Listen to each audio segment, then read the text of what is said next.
think of something that might be useful to other people, and you can make it real, and you can ask people what they think about it, and you can get help, and you can work with other people to make something really cool and unique.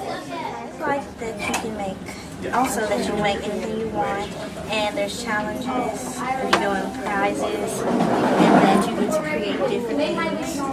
I like the fact that people can make whatever they want, it's their idea, and you have all kinds of cool stuff that you can make stuff with, and it lets you do it. I like how we can make our own video.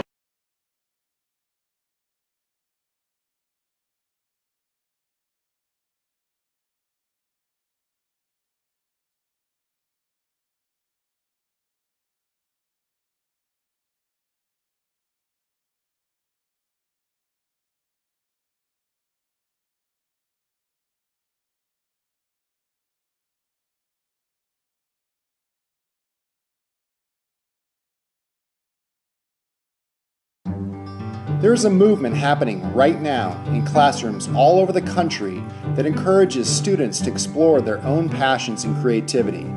Students at all grade levels will be engaged like never before. I present to you Genius Hour. This is where student passions come to life. Genius Hour has many roots, but is based on a business practice that Google uses with their development team. They allow their developers to spend 20% of their time at work on projects that interest them, provided that it has the potential to advance the company. The idea is simple. Allow employees to focus on their own passion projects and productivity will go up.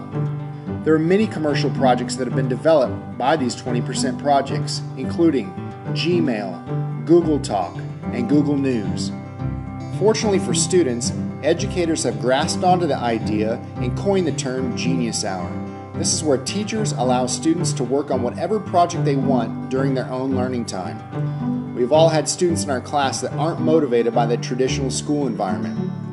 The beauty of Genius Hour is that it provides a path to intrinsic motivation. When students have a say in their learning, they become much more engaged, their confidence is boosted, and the entire learning process becomes, you guessed it, fun. I have 3 rules for Genius Hour projects. The first rule is there must be a driving question. The student needs to be able to communicate what they want to learn about. If we can go out and find the answer on Google with a quick search, then the question is going to need some tweaking. Secondly, the project must involve research. If a student wants to build a model rocket that goes 200 feet in the air, then they need to provide the resources they used for that project. The last part is that the project must be shared. Ideally, the project needs to be shared not only with a class, but shared with the entire world.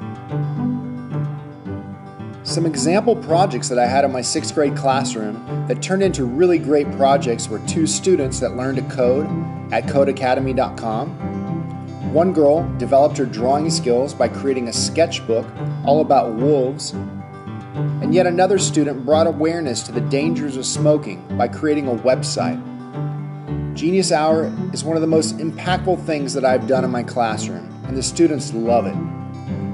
It also makes for a great after-school program or activity period project. If you'd like to learn more about Genius Hour, please visit the website geniushour.com.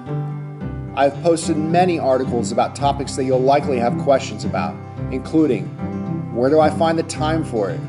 How do I propose the idea to my administration? As well as a few video interviews with other Genius Hour teachers. Unleash your students' creativity. Give them Genius Hour.